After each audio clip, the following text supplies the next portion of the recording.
Rejoice in the Lord always, and again I say rejoice. I wish I could hit those notes truly.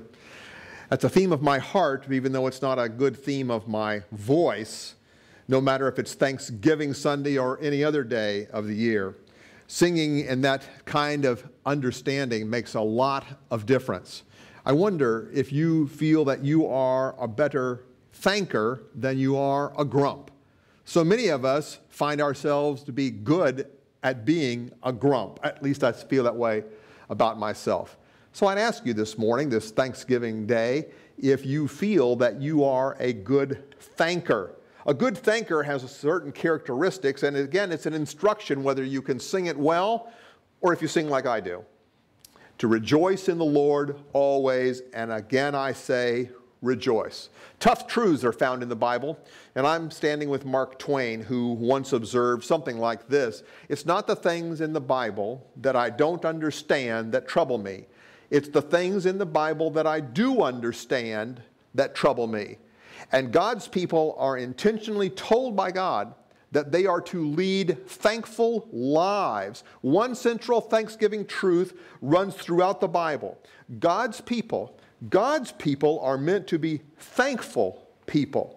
There's a central way of thinking about this, and I've divided it into specific portions this morning.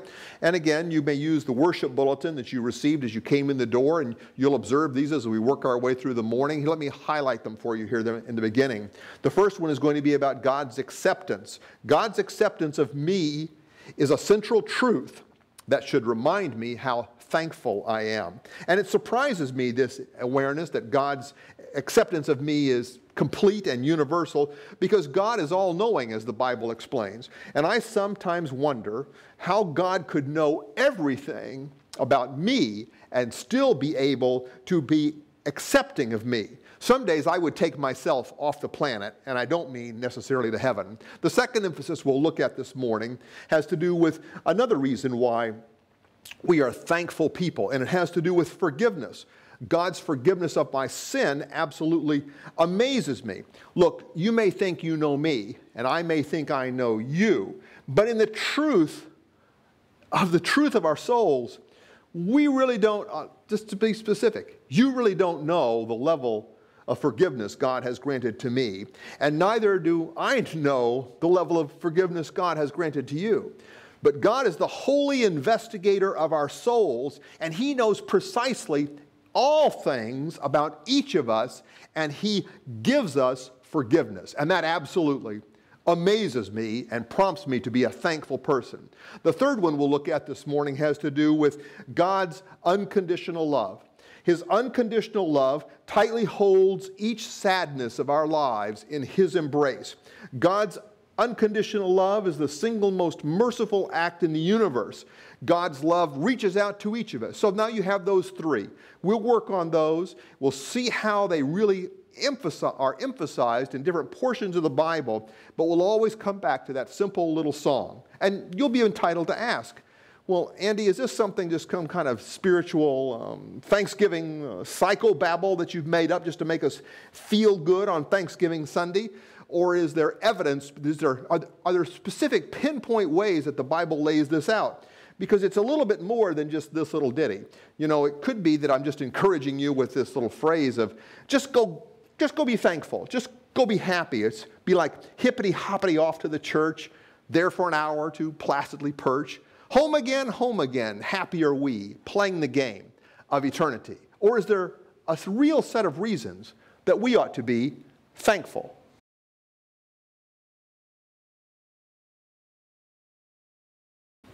If you ask, is there evidence within the Bible that should cause us to be thankful? The answer is yes. There is evidence that God accepts us, forgives us, and welcomes us into His presence with His unconditional love. Let's work on that first one, God's acceptance. Christians base their understanding of God's complete acceptance of them as individuals, and that in turn then, follow the consequence, God accepts people, and that then causes them to have reasons to be thankful.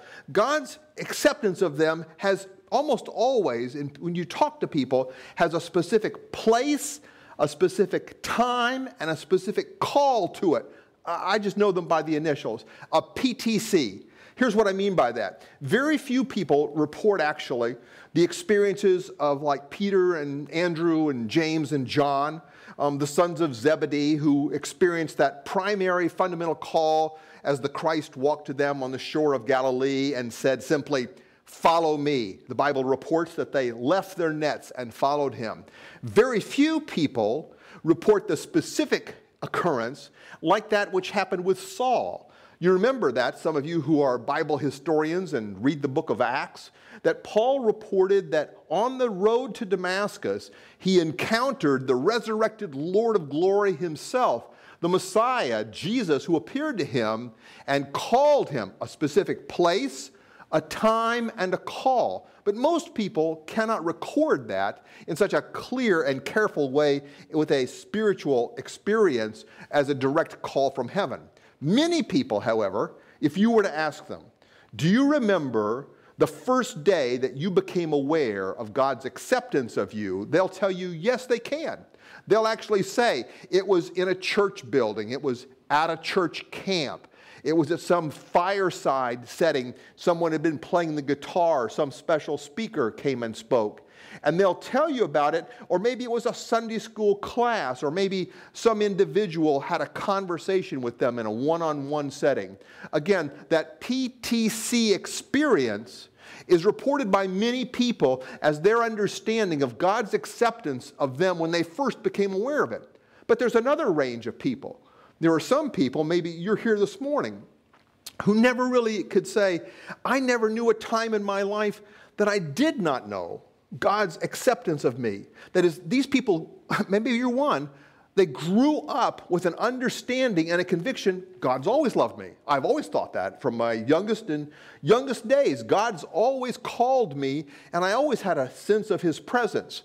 Those are blessed people. I wish I had grown up more like they did than the way that I did. But I've had other people surprisingly tell me, because this is this understanding of God's acceptance, which again, the point of the morning is, which prompts us then to be thankful. I had one man tell me one day, in the long ago, I've never forgotten this, Andy, I think I am evolving into a Christian. That's an interesting concept. A particular time, a place, and a call. Really, and the point is not the place, is not the time, and it's not the call, but it is the emphasis on God's acceptance. Consider this a sad day, because this is a day in which we need to understand that a lot of people do not have this understanding or this sense of acceptance. In a 2006 Clemson University study, there was a report about bullying. That's a hot topic in conversation today with many of the people particularly who are raising young children.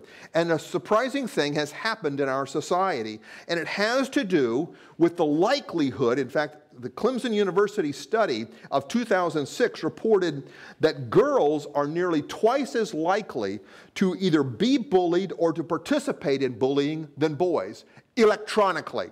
That is, they are more likely by use of personal websites, email, text messaging, or cell phone calls to participate in bullying other children. Making matters worse, of course, is this strange occurrence, because physical bullying, that is just knocking the blazes out of somebody, used to be the dominant area that boys engaged in. No more. In the 2006 study, they reported a 61% increase in the level of girls being arrested for violence against their peers. Making matters worse, then, this physical violence has completely penetrated the culture. The U.S. Department of Justice reports that between 1992 and 2003, the number of girls arrested for assault actually rose 41%. Friends, I believe that this is a day that is crying out, and particularly our young people are crying out for acceptance. And let's recommit ourselves as a congregation to pointing out to them God's acceptance of them as an individual is no small matter. And I believe that it goes arm in arm with being able to be thankful on a day like a Thanksgiving Sunday.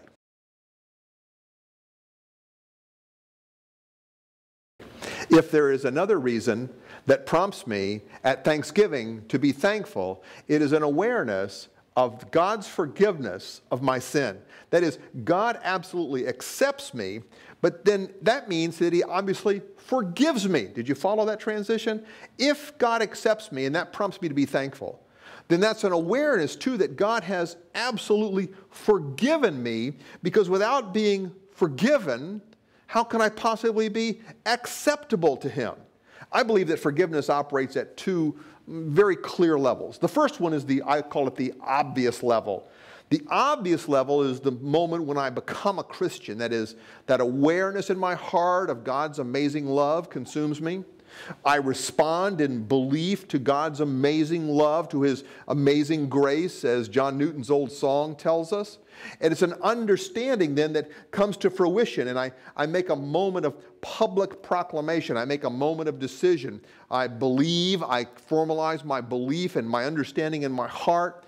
I confess to God that I've looked at him and I've looked at myself and I've noticed the difference. That's a confession, or a confession sometimes many people's minds includes a confession of specific sins or the whole nature of sin in my life. But it also includes a commitment of repentance. That is, I tell God, God, I don't want to live that way anymore. I want to live the way you want me to live. And of course, the New Testament always includes a moment of being baptized into Christ, because that awareness is inescapably involved in each of the 8 conversion stories that are recorded in the book of Acts. So whatever else you believe about the significance of belief and repentance and confession and baptism, they all combine together. I call that the obvious moment when God's forgiveness comes to me. But there's another level of this, and it is the hidden level. The hidden level operates out of the public eye. I mean, that first obvious time of forgiveness usually involves at least your family, your close friends, or maybe in the case of being a part of a larger congregation, the entire congregation, as they become aware, look, this person has come seeking God's forgiveness. But then there's the day-to-day, the not so obvious, pardon me if I'd call it hidden. The classic passage that has to do with this is found in John's first letter, and it emphasizes in that first letter, in the first chapter, in verses 8 and 9 and 10, an awareness that God's forgiveness has come into my life even though I've already been a Christian. And this time of confession, this time of belief, this time of repentance doesn't include baptism again, but it involves the Christian life as I seek to continue to follow Christ throughout my life, participating in what he has designed. And that forgiveness I find as central as those first moments of belief and public profession. There's a specific song that I believe builds upon a passage from Isaiah chapter 6 and verse 7.